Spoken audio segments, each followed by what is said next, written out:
The recycled air of the Los Angeles International Airport never smelled good.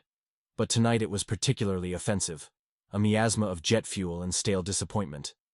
I, Elijah Grant, photojournalist extraordinaire, just wanted to be home. 2. Weeks of photographing the resplendent biodiversity of Costa Rica had filled my soul and emptied my sleep reserves. The sunsets had been breathtaking, the wildlife utterly captivating, and the complete lack of reliable Wi-Fi had been a blissful digital detox. But now, I craved the familiar discomfort of my own bed, the questionable culinary delights of whatever takeout joint was still open at this ungodly hour, and a long, scalding shower. My LA bungalow, usually a sanctuary of calm amidst the city's relentless chaos, felt miles away. The taxi ride home was mostly a blur, my eyelids heavy, my mind still awash with images of scarlet macaws and lush rainforests. As we pulled onto my street, a familiar wave of relief washed over me. Almost there.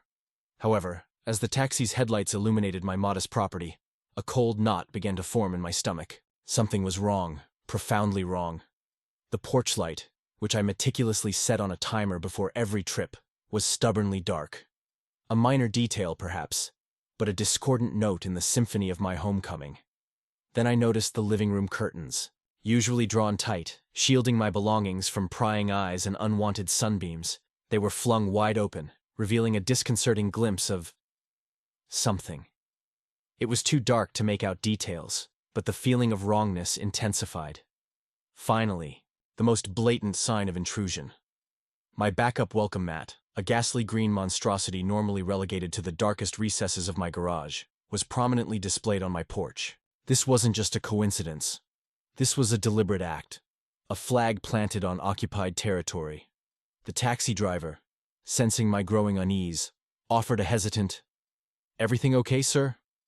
I mumbled a distracted acknowledgement, paid the fare, and stepped out of the car. The night air hung heavy with an unfamiliar, unsettling odor. It was a complex, nauseating blend of wet dog fur, stale cat litter, and something vaguely reminiscent of decaying organic matter, all masked by a cloying, artificial sweetness that could only be Febreze. My senses were screaming. This wasn't my home. This was an alien landscape. My hand trembled as I reached for the doorknob. I had meticulously locked everything before leaving, double-checking each window and door. I had even asked my neighbor, Greg, a dedicated, and perhaps slightly overzealous, neighborhood watch enthusiast, to keep an eye on things. No one had a key. No one was supposed to be inside. The lock clicked open with a disconcerting ease. Wave of the overwhelming stench hit me full force as I pushed the door inward, and the sight that greeted me nearly sent me reeling back onto the porch. My living room, normally a haven of minimalist design and carefully curated chaos, had been transformed into a bizarre, horrifying parody of domesticity. The air inside was thick and suffocating, like stepping into a livestock exhibit after a torrential downpour. Blankets were strewn haphazardly across every surface, transforming my carefully chosen furniture into a bizarre patchwork of makeshift animal bedding. My meticulously cleaned hardwood floors were now a minefield of scattered kibble, unidentified stains, and the lingering scent of, well, let's just say my stomach churned at the thought of identifying it further. The couch cushions were flipped and rearranged, bearing the unmistakable indentations of multiple furry occupants. But the most surreal and infuriating element of this tableau was the figure lounging on my couch, a Capri Sun pouch clutched in her hand, eyes glazed over as she mindlessly flipped through a ridiculously trashy magazine. It was Karen. Not a friend, not a relative, not even an acquaintance I would willingly acknowledge in public. Karen from 3 houses down, the bane of our homeowners association, the self-proclaimed queen of the complaint board, the very embodiment of suburban entitlement and passive-aggressive hostility. This was the same woman who had once attempted to lodge an official complaint against me because, according to her, the smoke from my barbecue grill smelled ethnically aggressive. A statement so absurdly offensive it still made my blood boil. And now, here she was, in my living room, wearing my bathrobe, a fact that sent a shiver of revulsion down my spine, sipping a Capri Sun like some sort of demented overlord, and watching HGTV as if she actually paid property taxes on the place. But Karen's presence was not the only horror on display. She hadn't come alone. My eyes darted around the room, taking in the full extent of the occupation. In the corner, a massive ornate birdcage housed a vibrantly colored parrot, its beady eyes glinting with an unsettling intelligence. A hulking Great Dane, easily the size of a small pony, was curled up on my couch, snoring softly and shedding enough fur to knit a small army of sweaters. And then, the pièce de résistance, a bright blue kiddie pool, inexplicably placed in my dining room, filled with water and a collection of turtles. Real turtles. Not toys, not decorations, but living, breathing, shell-encased reptiles, paddling around in a plastic pool in my dining room. I stood frozen, speechless, my brain struggling to process the sheer absurdity of the situation. Karen, finally noticing my presence, glanced up from her magazine with an air of bored indifference. "Oh, you're back," she said, her voice dripping with a saccharine sweetness that only amplified my rage. "You need to leave. This is my temporary sanctuary." My jaw dropped.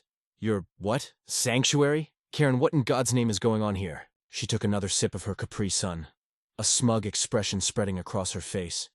"I spiritually inherited this house. I saw your Amazon deliveries stacking up, and it just called to me." I stared at her, trying to decipher if this was some elaborate deranged prank. But the unsettling glint in her eyes told me this was no joke. This was Karen. Unleashed, her entitlement reaching new and terrifying heights. And then, she pulled the ultimate Karen move, the one that cemented her place in the annals of neighborhood infamy. She reached for her phone and dialed 911. 911, what's your emergency? The disembodied voice on the other end of the line was met with Karen's most dramatically distressed tone. "I need help. There's a large man of unknown status breaking into my home!" I sputtered in disbelief, my hands clenching into fists. This was beyond audacity. This was an outright fabrication, a calculated attempt to weaponize her privilege and manipulate the system. He's threatening me. I'm fearing for my life," she wailed, adding a theatrical sob for good measure. I made a move to grab the phone to explain the situation to the operator, but Karen recoiled, clutching the device to her chest like a lifeline. "I don't know who he is. He could be dangerous. Please, send someone quickly." She rattled off my address, her voice trembling with feigned fear, and then hung up, a triumphant glint in her eyes. I couldn't believe what had just happened. This woman, this complete stranger, was actively trying to frame me, to paint me as a criminal in my own home. My mind raced, trying to anticipate the consequences of her actions. The police were on their way, armed with whatever preconceived notions Karen had planted in their minds. I had to stay calm, to present myself as rational and composed. I took a deep breath, trying to quell the rising tide of anger and frustration. 10 agonizing minutes crawled by. The parrot, sensing the heightened tension, started to squawk incessantly, its cries echoing through the already chaotic house. The Great Dane shifted uneasily on the couch, its large brown eyes fixed on me with a mixture of curiosity and concern. And one of the turtles, apparently sensing an opportunity for escape, began a slow, determined crawl towards the hallway. Finally, the sound of sirens pierced the night air. A squad car pulled up in front of my house, its flashing lights painting my lawn in an unsettling strobe effect. 2 uniformed officers emerged, their faces grim and professional. This was it, the moment of truth. I stepped forward, raising my hand slightly to show that I posed no threat. "Officers, there's been a misunderstanding," I said, my voice calm, but firm. "I live here. This woman has broken into my house."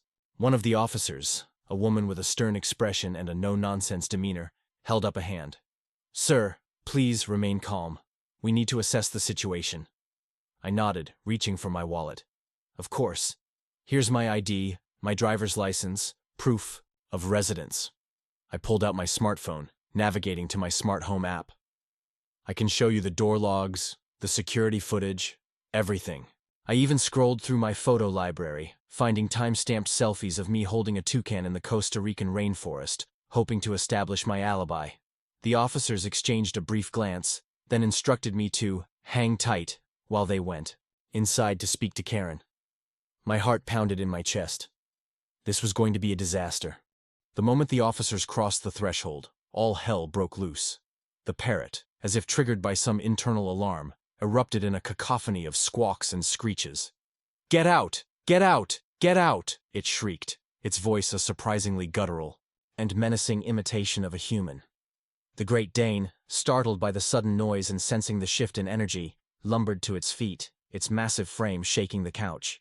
And then, to my utter horror, it proceeded to lift its leg and unleash a torrent of urine onto my prized Persian rug. It was as if the animals had decided to stage a full-scale rebellion against the forces of law and order. Inside, I could hear Karen's voice rising in a dramatic crescendo. "I know my constitutional squatter rights," she yelled, her words slurred and disjointed. "This is ancestral land. I have a spiritual claim. You can't evict me." The officers attempted to reason with her, to ask her calmly about how she had gained entry to the house. But their efforts were met with a barrage of increasingly bizarre and incoherent pronouncements. "I'm being oppressed!" she screamed. "This is a violation of my sovereign citizen rights!" And then she escalated the situation to a level of pure, unadulterated lunacy. She grabbed a bag of baby carrots from somewhere, God only knows where. She had stashed them, and began hurling them at the officers like tiny orange projectiles. The scene was a chaotic, surreal tableau of suburban madness. A screaming parrot, a peeing Great Dane, a deranged woman throwing carrots, and two increasingly bewildered police officers trying to maintain order. Outside, I paced anxiously, my nerves frayed. This was spiraling out of control. And then, I noticed something out of the corner of my eye. One of the turtles, emboldened by the chaos, was making a slow but steady escape towards the hallway, its little claws clicking against the hardwood floor. It was a pathetic, almost comical sight. But it was also a symbol of the utter breakdown of sanity that was unfolding within my home. Just when I thought things couldn't get any more absurd, Greg, my neighbor and self-appointed neighborhood watchman, arrived on the scene, armed with his trusty tablet and an air of righteous indignation. "I have evidence," he declared, his voice booming with self-importance. "I have video footage of everything." He approached the officers, holding up his tablet for them to see. On the screen, grainy but undeniable, was footage from his Ring camera. Karen, clad in a black jumpsuit, hopping over my back fence with surprising agility. Karen, wielding a crowbar, carefully prying open my kitchen window. Karen, unloading a minivan filled with cages, pet carriers, and a large tub of what looked suspiciously like aquarium gravel. The officers exchanged a look, a flicker of understanding passing between them. They radioed in for backup. The cavalry was on its way. The arrival of backup transformed the scene from a bizarre domestic disturbance into a full-blown suburban showdown. 3 additional squad cars screeched to a halt in front of my house, their flashing lights illuminating the neighborhood in a kaleidoscope of red and blue. One of the officers was equipped with a pair of heavy-duty animal control gloves. Another was carrying what looked suspiciously like a net launcher. The reinforcements had arrived, and they were prepared to handle anything, from rogue reptiles to unhinged squatters. The officers conferred briefly, their voices low and serious. Then they moved towards the house with a renewed sense of purpose. It was time for Karen and her menagerie to face the music. The officers adopted a 2-pronged approach.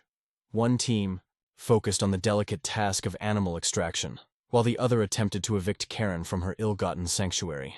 The animal rescue operation was a comedy of errors, a slapstick routine played out against the backdrop of suburban angst. The turtles, predictably, proved to be the easiest to wrangle. They were scooped up unceremoniously and placed into cardboard boxes, their tiny turtle brains likely unable to comprehend the sudden disruption to their aquatic paradise. The parrot, however, was a different story. It squawked, it bit, it flapped its wings wildly, unleashing a torrent of colorful feathers into the air. The officer with the animal control gloves managed to subdue it, but not before receiving a few painful pecks for his trouble. The Great Dane, surprisingly docile, allowed itself to be led out of the house without much resistance, although it did leave behind a rather substantial puddle on my lawn. Meanwhile, inside, the eviction process was proving to be more challenging. Karen, realizing that her reign of terror was coming to an end, had barricaded herself in my laundry room, using a pile of towels and a bottle of fabric softener as makeshift defenses. The officers attempted to coax her out, but she refused to budge, shouting about sovereign rights and spiritual occupancy claims. Finally, in a moment of pure karmic justice, Karen tripped over a Roomba she didn't recognize, a recent purchase I hadn't even had the chance to use, and went sprawling onto the floor. The officers seized the opportunity, and with a minimum of force, managed to handcuff her and escort her out of the house. As they led her towards the squad car, still clad in flip-flops and someone else's bathrobe, she launched into a final, impassioned tirade. "I'm a sovereign pet citizen," she shrieked. "You'll never understand spiritual occupancy rights. I'm suing the entire zip code." The officers, clearly unfazed by her threats, gently placed her in the back of the squad car. The door slammed shut, silencing her rant, at least temporarily. As the squad car pulled away, leaving behind a trail of flashing lights and bewildered onlookers, a profound sense of relief washed over me. It was over. Karen and her menagerie were gone. My house, though thoroughly trashed, was finally mine again.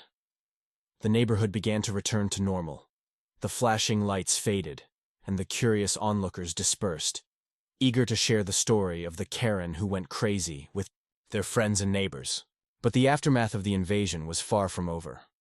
The stench of animal waste and cheap Febreze still permeated the air. My floors were covered in kibble, my rug was soaked in Great Dane urine, and the turtles had left a trail of muddy footprints across my dining room table. The task of cleaning up the mess felt overwhelming, but I knew I had to start somewhere. Greg, ever the helpful neighbor, offered to assist, but I politely declined. I needed to process everything that had happened, to reclaim my space and my sanity. The next few hours were a blur of scrubbing, vacuuming, and disinfecting.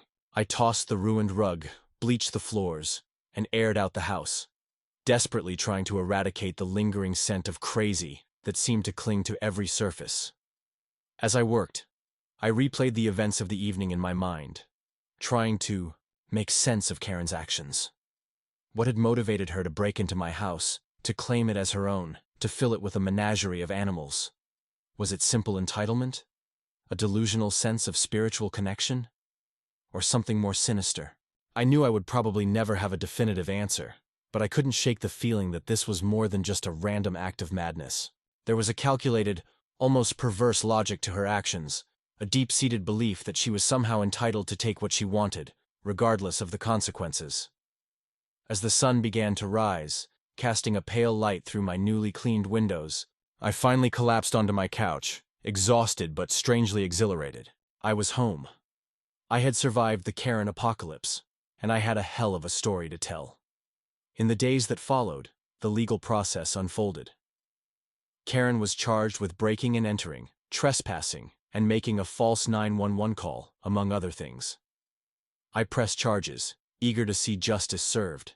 The HOA, predictably, had a field day, drafting new bylaws and regulations to prevent future incidents of spiritual occupancy. Life slowly returned to normal. But even now, months later, whenever I catch a whiff of Febreze, I can't help but shudder, remembering the night Karen and her menagerie invaded my home and turned my life upside down. And I make sure to keep my welcome mat safely locked away in the garage just in case.